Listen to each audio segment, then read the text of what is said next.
오늘은 부활절 제6주이며 어버이주일입니다. 어버이주일을 맞이하여 예배드리는 우리 사랑하는 모든 성도들 위해 우리 주님의 크신 은총이 함께 하시기를 간절히 기원합니다. 푸르름이 날로 더해가는 실록의 계절에 어버이주일을 맞이하게 되었습니다. 이날에 어버이들에게 우리 주님의 크신 은총이 함께 하셔서 남은 여생 영육간에 강건하게 사시고 행복한 삶 누리며 살아가게 되시기를 주님의 이름으로 간절히 축복합니다. 어버이주일은 한국교회에 토착화된 절기입니다. 한국교회는 예전보다는 덜하지만 여전히 부모 공경을 중요한 덕목으로 여기고 있습니다. 그리고 우리 궁정교회는 특별히 부모님과 어르신들을 잘 섬기는 전통을 지닌 복되고 아름다운 교회입니다.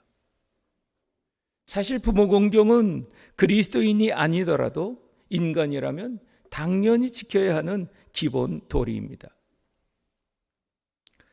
하나님의 자녀인 우리에게 부모 공경은 10계명에도 담겨 있는 명령입니다. 그리고 부모를 공경하면 잘 되고 땅에서 장수하게 되리라 약속도 해주셨습니다. 따라서 하나님의 자녀들에게 부모를 잘 공경하라는 것을 강조하는 설교는 너무도 당연하고 중요한 일입니다. 그러나 어버이주일에 부모 공경에 대한 말씀을 나누는 것이 저 개인적으로는 적잖이 부담스럽습니다. 왜냐하면 부모님께 효를 다하지 못한 마음에서 드는 부담감이기도 하고, 특별히 어머니를 하나님 나라에 보내드리고 나니 이제 더 어떻게 할 수 없어 죄송한 마음이 들어서인 것 같다는 생각이 듭니다. 그래서 있을 때 잘해라는 말이 새삼 실감이 됩니다. 사랑하는 성도 여러분, 주 안에서 부모님의 마음을 헤아리고 잘 섬겨드리시기를 주님의 이름으로 간절히 축복합니다. 오늘 본문은 저처럼 후회하고 잘하라고 당부하는 것이 아니라 예수님께서 어머니보다 앞서 떠나면서 제자에게 육신의 어머니를 부탁하시는 말씀입니다. 사실 오늘 본문의 배경은 예수님께서 십자가에 못 박히시는 사건입니다. 그래서 복음서 4권 모두에 십자가에 못 박히시는 예수님에 대하여 기록하고 있습니다. 그러나 모두가 기록하는 십자가의 죽으심 앞에서 예수님께서 제자에게 어머니를 부탁하는 말씀은 요한복음 오늘의 본문뿐입니다. 본문은 십자가 죽음 앞에서 곁에 있는 여자들의 이름을 기록하고 있습니다. 사실 예수님의 공생애에서 떼놓을 수 없는 존재들이 제자들입니다. 그럼에도 막상 예수님의 십자가 곁에 제자들이 끝까지 함께하지는 못하고 있었습니다. 그러나 오늘 본문에서도 참혹한 십자가에서의 마지막까지 예수님 곁에서 지켜보는 것도, 그리고 예수님의 부활의 첫 목격자도 여인들이었습니다. 그러하듯 예수님의 공생애에 여인들은 뗄래야 뗄 수 없는 귀한 존재들입니다. 그래서 요한복음의 오늘 본문 25절에 보면 예수님의 십자가 곁에는 그의 어머니와 이모와 글로바의 아내 마리아와 막달라 마리아가 섰는지라 라고, 특별히 누구보다도 예수님을 끔찍히도 사랑하고 따르며 끝까지 그 참혹한 십자가의 예수님의 곁을 지킨 사람들이 여인이었음을, 그 여인들의 이름을 기록하고 있습니다. 그 가운데는 예수님의 어머니 마리아가 있습니다. 어머니 마리아는 어떻게 그 자리를 지킬 수 있었을까요? 그녀의 심정은 지금 어떻을까요? 오늘 본문의 이름과 함께 마지막에 섰는지라라고 합니다. 즉 어머니 마리아는 예수님의 십자가의 참혹함 속에서 침묵하고 다만 서 있을 뿐임을 말해주고 있습니다. 그렇다면 그의 침묵은 무엇을 말하고 있는 것일까요? 그것은 육신의 아들의 죽음 앞에서 혼절할 만한 모성의 안타까움과 동시에 예수가 하나님의 아들이었음을 인정하는 그 신앙의 수납 과정이 진행되고 있음을 보여주는 침묵이라는 것입니다. 이 짧은 본문 속에서 예수님의 삶에 함께한 마리아를 생각해 보려고 합니다. 그녀는 예수의 어머니로 평범하지 않은 여정을 겪어야 했습니다. 성령으로 인한 예수의 수태로 만약 요셉의 용기가 없었다면 어머니 마리아는 자칫 부정한 여인으로 낙인 찍혀 유대 사회에서 배척될 위기에 놓였었을 것입니다. 물론 하나님의 섭리와 돌보심 속에서 잘 해결되었지만 이 마리아의 수태에 대한 오해는 완전히 풀리지 않았던 것 같습니다. 왜냐하면 마가복음 6장 3절에서 사람들은 예수님을 가리켜 마리아의 아들이라고 경멸하는 호칭으로 부른 곳에서 찾아보게 되는 것입니다. 이러한 오해와 경멸 속에서도 이 어머니 마리아는 예수님의 성장을 통해 예수가 하나님의 아들임을 잊지 않으셨습니다. 그래서 포도주가 떨어진 가나의 혼인잔치에 마리아는 예수님께 능력을 요구할 수 있었던 것이고, 또 예수님을 통해 물이 포도주가 되는 공생의 사역의 첫 번째 이적을 베푸신 것을 보게 되었던 것입니다. 그러한 마리아가 지금은 육신의 아들 예수가 십자가에 못 박히는 자리에 서 있는 것입니다. 기가 막히는 그 자리에서 그녀는 예수님의 어린 시절에 성전을 방문했을 때 누가복음 2장 34절과 35절에 시므온이 이렇게 예언했습니다. 예수의 죽음의 때에 마리아의 마음이 칼로 찌르듯이 아플 것이라고 자신에게 했던 말을 기억했을 것입니다. 그렇습니다. 지금 마리아는 그 예언의 현장에 서서 자신의 육신의 아들임과 동시에 하나님의 아들임을 알고 있는 이 기가 막히는 상황에서 예수님을 바라보며 서서 침묵하고 있는 것입니다. 그런 육신의 어머니를 향한 예수님의 마음을 그대로 나타내 보여주는 것이 오늘 본문의 26절과 27절의 말씀입니다. 예수께서는 26절에 자기의 어머니와 사랑하는 제자가 곁에 서 있는 것을 보시고 라고 합니다. 십자가 순환으로 인한 이 수치와 고통의 자리에서도 예수님은 그 초점이 어머니와 사랑하는 제자에게 맞추어지고 있음을 보십시오. 그리고 예수님은 그 비통하고 기가 막힌 어머니께 여자여 보소서 아들이니이다 라고 하십니다. 예수님께서 어머니를 여자여라고 부르시는 것은 여기가 처음은 아닙니다. 공생의 초기에 가나안 혼인잔치에 예수님은 어머니를 여자여라고 부릅니다. 예수님께서 여자여 부르신 이 원어의 귀나이라고 하는 말은 여자를 높여 정중하게 부르는 존칭입니다. 지금 예수님은 죽음을 맞고 있지만 여전히 효성스러운 한 아들로서 어머니에 대한 애정을 표현하고 있는 것입니다. 예수님은 이렇게 어머니를 부르시고는 예수님 곁에 있는 예수님의 애제자를 두고 이는 당신의 아들이니이다 라고 하십니다. 예수님은 이제 새로운 관계 맺음에 대한 선언을 하고 있는 것입니다. 곧 하나님의 뜻을 행하는 자들이 주 안에서 혈연 관계를 이룬다고 하신 말씀에 대한 확증이기도 한 것입니다. 그래서 이어서 예수님은 당신의 사랑하는 애제자에게도 보라 내 어머니이니라 라고 하시며 제자에게 당신의 어머니를 부탁하고 계신 것입니다. 그렇습니다.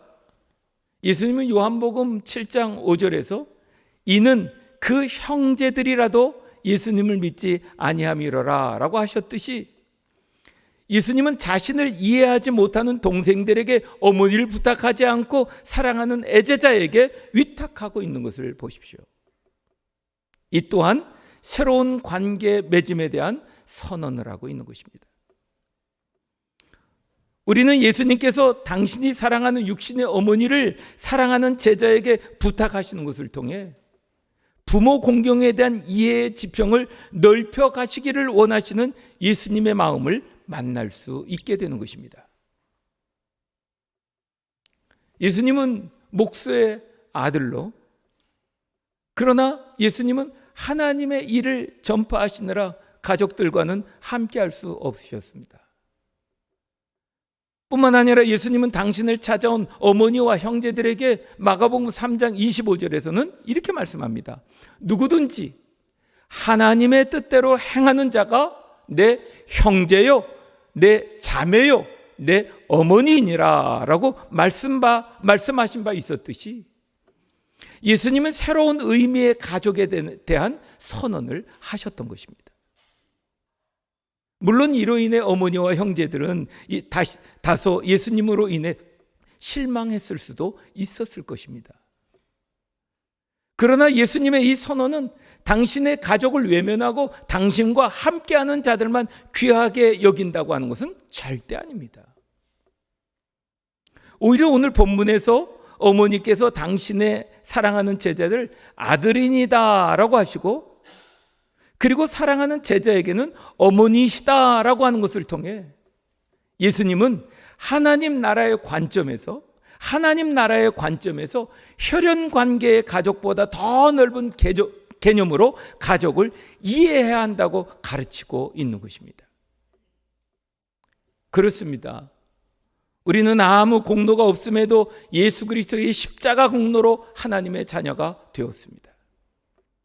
때문에 우리는 자녀 삼아주신 은혜에 감사하며 하나님 아버지의 뜻대로 살아가는 하나님의 자녀인 동시에 예수님을 따르는 제자입니다.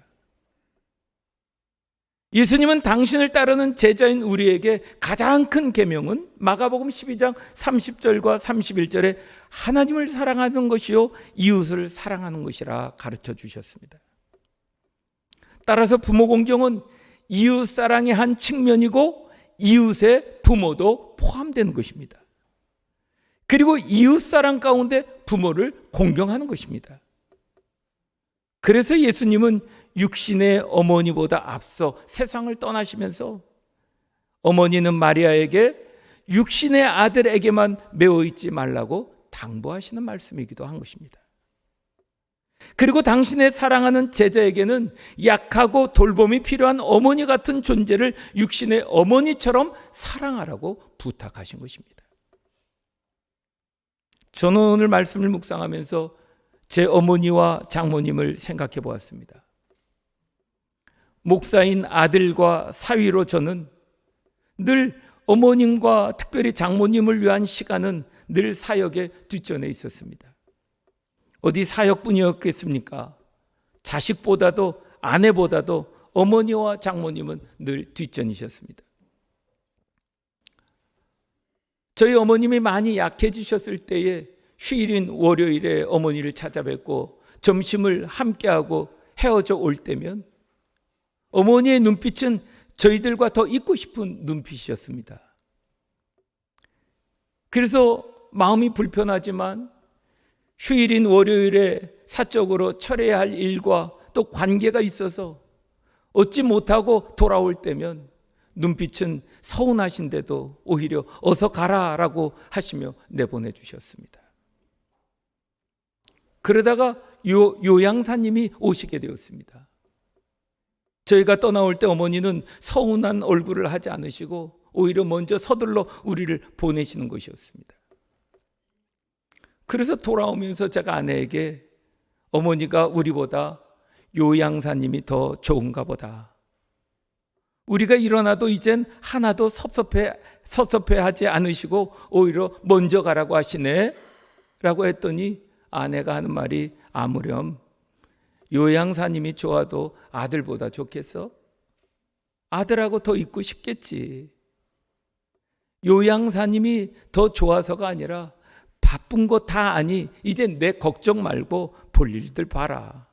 그런 마음을 나타내는 것이지 라고 하는 것이었습니다. 그제서야 철없는 아들은 어머니의 마음을 알게 되었습니다. 장모님도 다르지 않습니다. 강화에 계시기도 하지만 저희 어머니가 생전에 계실 때 장모님은 더 우선순위에서 뒷전에 계셨기 때문에 잘 찾아뵙지도 못했습니다. 그래도 장모님에게 전화를 드리면 늘 난 잘 지낸다, 내 걱정하지 말라라고 하셨고, 딸, 아들 사위 신경 쓰지 않게 하려고 혼자서 다 해결하려고 하셨습니다. 이제 몸이 약해지셔서 거동이 어려워지고 딸 사위가 더 보고 싶으실 텐데도 내려가겠다고 하면 여전히 바쁜데 내 걱정 말고 신경 쓰지 말라고 그렇게 늘 말씀하십니다. 어느 날 아내가 엄마, 우리가 오니까 좋지? 그러면서 이제 내려갈게요 라고 하면 그래, 어서 내려오라. 내려온다니 좋다. 그렇게 말하고 그래 라고 잔소리를 하니까 장모님은 딸의 그 잔소리에 그래 알았어 하시면서 웃으시는 것을 보게 되었습니다. 목사가 뭔지, 목회가 뭔지, 아니 어느 부모님이시든 자식이 뭔지 당신들은 늘 뒷전에 있는 것을 당연하게 여기십니다. 아마 저희 두 분 어머니도 내 아들, 내 딸이지만 주의 종이니 목사의 아내이니 라는 생각이 자식을 붙잡고 바라고 요구하고 기대하지 않으시며 우리를 내어드릴 수 있으셨던 것 같습니다. 하나님의 섭리와 은혜를 아시기에 당신들의 자식만으로 여기지 않으셨고 당신 자식들을 위해 기대하고 바라지 못하고 외로움과 서글픔을 기도로 올려드리며 살아오셨을 것입니다. 우리를 당신의 자식으로만 여기지 아니하셨기에 목회할 수 있었고 하나님의 은혜와 섭리를 아시는 믿음의 부모로 인해 누리는 은혜라는 것을 어머니를 하나님 품에 보내드리고서야 깨닫게 되었습니다. 그리고 비로소 내 어머니께 제대로 다하지 못한 사랑을 우리 사랑하는 연약한 성도, 저의 사랑과 기도가 절실한 성도를 위해 더 기도하고 섬기는 돌봄 목회를 하기를 원하시는 하나님 아버지의 마음을 깨닫게 되었습니다. 부모님을 온전히 섬겨드리지 못하는 것을 통해 돌봄의 목회를 가르쳐 주시는 하나님이셨습니다. 그래서 저는 얼굴을 뵐 수 없는 요양원에 계시는 성도님과 일주일에 한 번씩은 꼭 전화를 드리고 있습니다. 그런데 어쩌다 연결이 안 되었을 때 섭섭해하시는 마음을 만납니다. 또 그 시간을 기다리시는 마음을 만나면서 저는 어머니의 눈빛을 떠올리게 되고 어머니와 통화하는 것과 같은 마음을 나누는 은혜를 허락해 주십니다. 그렇습니다.